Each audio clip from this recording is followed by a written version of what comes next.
கர்த்தரும் இரட்சகரும் ஆண்டவருமாயிருக்கிற இயேசு கிறிஸ்துவின் விலையேறப்பட்ட நாமத்தினால் மறுபடியுமாக கர்த்தருடைய வார்த்தையை பேச ஆண்டவர் தந்த கிருபைக்காக நான் கர்த்தரை துதிக்கிறேன். இன்றைய தினத்திலேயும் ஆண்டவர் நமக்கு கொடுத்த ஒரு வார்த்தை வேதம் சொல்லுகிறது. மார்க் எழுதின சுவிசேஷம் 10வது அதிகாரம் 52வது வசனம். இயேசு அவனை நோக்கி, நீ போகலாம், உன் விசுவாசம் உன்னை ரட்சித்தது என்றார். உடனே அவன் பார்வையடைந்து வழியிலே இயேசுவுக்கு பின் சென்றான். இந்த மார்க் எழுதின சுவிசேஷத்திலும் லூக்கா எழுதின சுவிசேஷம் 18வது அதிகாரத்தில் இந்த மனிதனுடைய அற்புதத்தை குறித்து நாம் வாசிக்கலாம். ஆண்டவராய் இயேசு கிறிஸ்து தன்னுடைய ஊழியத்தின் நாட்களில் எரிகோவுக்கு போயிருந்தார். வசனம் சொல்லுகிறது, எரிகோவை விட்டு ஆண்டவர் புறப்படும் பொழுது பர்த்திமை என்று சொல்லப்படுகிற ஒரு குருடன் வழி அருகே பிச்சை எடுத்து கொண்டிருந்தான். இயேசு கிறிஸ்து இந்த வழியாக வருகிறார் என்று கேட்டவுடனே இந்த குருடன், தாவீதின் குமாரனே எனக்கு இறங்கும் என்று சொல்லி ஆண்டவரை நோக்கி கூப்பிடுகிறான். லூக்கா எழுதின சுவிசேஷத்தில் வாசிக்கும் பொழுது அங்கே வேதம் சொல்லுகிறது, யார் இந்த வழியாக நடந்து போகிறார்கள், அதிக கூட்டமாக இருக்கிறது போல் தெரிகிறதே என்று சொல்லி அவன் கேட்கும் பொழுது, நசரேயனாகிய இயேசு இந்த வழியாக நடந்து போகிறார் என்று வேதம் சொல்லுகிறது. ஆண்டவரை நோக்கி எனக்கு இறங்கும் ஆண்டவர் என்று சொல்லி இந்த மனிதன் கூப்பிடுகிறான். இவன் கூப்பிடும் பொழுது இயேசுவோடு பின் சென்று கொண்டிருக்கிற திரளான ஜனங்களில் அநேகர் இவன் கூப்பிடாதபடிக்கு இவனை அதட்டுகிறார்கள். நீ கூப்பிடக்கூடாது என்று சொல்லி அவனை பேசாமல் இருக்கும்படிக்கு கட்டளையிடுகிறார்கள். வேதவசனம் சொல்லுகிறது, முன் இருந்ததை காட்டிலும் அவருடைய காதுகள் கேட்கும்படியாக அதிகமாக இந்த மனிதன் கூப்பிடுகிறான். ஆண்டவருடைய காதில் இந்த சத்தம் போய் கேட்டவுடனே ஆண்டவர் நின்று கொண்டு அவனை இங்கே கொண்டு வாருங்கள் என்று சொல்லி ஆண்டவர் கட்டளையிடுகிறார். உடனே அநேகரில் சிலர் போய் அவனை அழைத்து வருகிறார்கள். அழைத்து வரும்பொழுது அங்கு ஒரு வார்த்தை சொல்லுகிறார்கள், திடன்கொள், தைரியமாயிரு என்று சொல்லுகிறார்கள். உடனே அவனை அழைத்து கொண்டு வருகிறார்கள். அழைத்து கொண்டு வரும் பொழுது வேதம் சொல்லுகிறது, அவன் மேல் வஸ்திரத்தை கழட்டி எறிந்துவிட்டு ஆண்டவருடைய சமூகத்துக்கு முன்பதாக வந்தான். ஆண்டவர் கேட்டார், நான் உனக்கு என்ன செய்ய வேண்டும் என்று ஆண்டவர் கேட்டார். உடனே அவன் சொல்லுகிறான், ஆண்டவரே, நான் பார்வையடைய வேண்டும், குருடனாயிருக்கிறேன், நான் பார்வையடைய வேண்டும். இந்த மார்க் எழுதின சுவிசேஷத்தில் வாசிக்கும் பொழுது வசனம் சொல்லுகிறது, நீ போகலாம், உன் விசுவாசத்தை உன்னை ரட்சித்தது.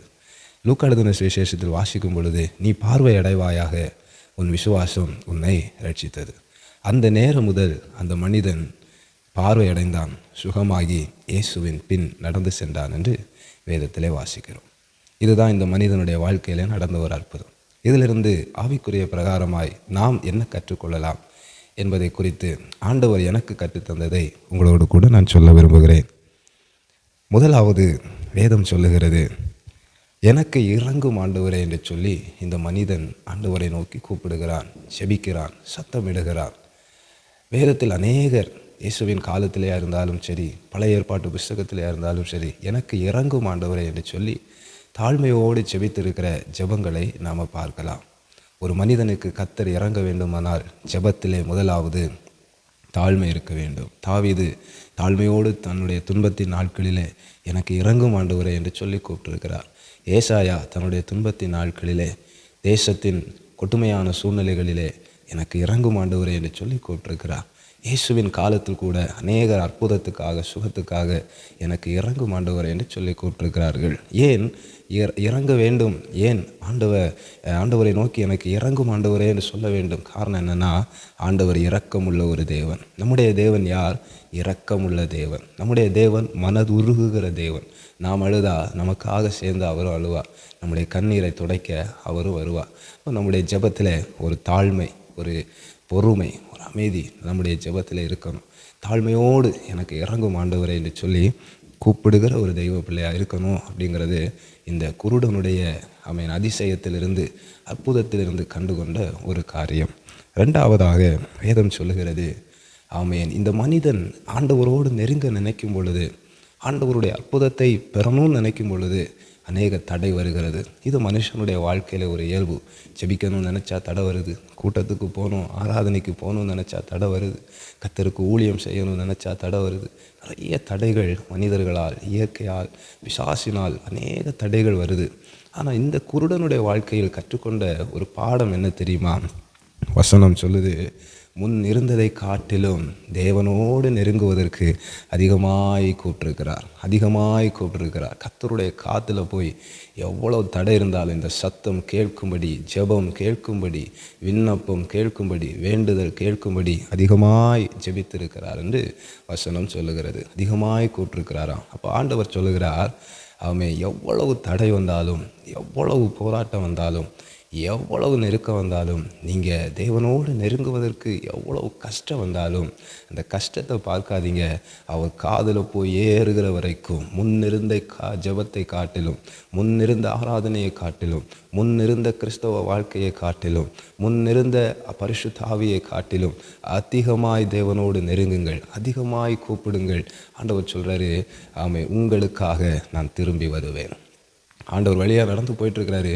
அந்த மனுஷனுக்காக ஆண்டவர் நின்றார். இன்றைக்கி உங்களை பார்த்து சொல்லுகிறார், உங்களுக்காக நான் வருவேன். உங்களுக்காக உங்களுடைய சத்தம் என்ன, உங்களுடைய ஜெபம் என்ன, அதை கேட்கறதுக்காக நான் வருவேன் என்று ஆண்டவர் சொல்லுகிறார்.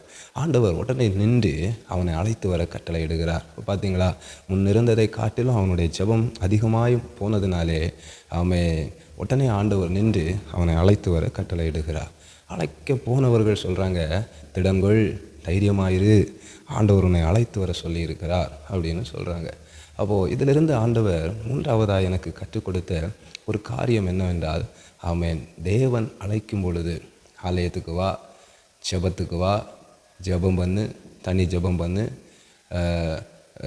ஆண்டவருக்கு கொடு, ஆண்டவருடைய ஊழியத்தை செய், நீ ஊழியத்துக்கு வா அப்படின்னு தெய்வம் அழைக்கும் பொழுது உடனே இறங்கி வரணும். வசனம் சொல்லுது, எழுந்திரு. உடனே அவங்க சொல்கிறாங்களாம், எழுந்திரு.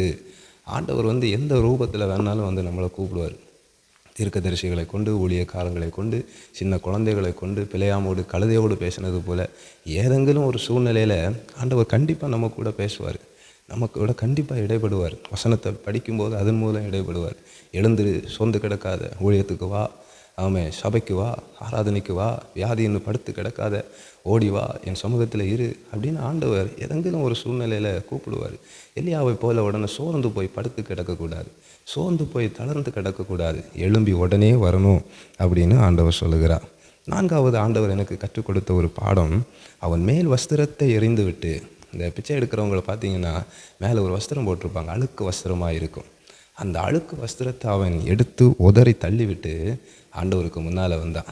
அதை ஆண்டவர் எனக்கு கற்றுக் கொடுத்த ஒரு பாடம், தன் பாவத்தை அறிக்கை பண்ணி, தன் அக்கிரமத்தை தூக்கி எறிந்து விட்டு, இனி எனக்கு இது தேவையில்லை, அழுக்கு வஸ்திரம் எனக்கு தேவையில்லை என்று சொல்லி அதை உதறிவிட்டு என் அப்பா சமூகத்தில் அவன் வந்து நிற்கிறான். யோசுவாவை குறித்து ஆண்டவர் சொன்னார், அழுக்கு வஸ்திரம் தரித்தவனாய் நின்று கொண்டிருந்தான். அந்த அழுக்கு வஸ்திரத்தை நீக்கும்படிக்கு அவன் மேலே ஒரு வல்லமையை கர்த்தர் அனுப்பி அவன் பாவத்தை மன்னித்தார். இன்றைக்கு வார்த்தையை கேட்கிற தேவ பிள்ளையே, உங்கள் மேலே இருக்கிற அந்த பாவம், உள்ளும் புறம்பும் இருக்கிற பாவத்தை அறிக்கை பண்ணி அவருடைய வல்லமையால் நிரப்பி சுத்திகரிப்பதற்கு உங்களை இடம் கொடுங்க. நிச்சயம் உங்கள் பாவத்தை மன்னிப்பார். அப்பா சமூகத்தில் வாங்க, உங்கள் பாவம் மன்னிக்கப்படும்.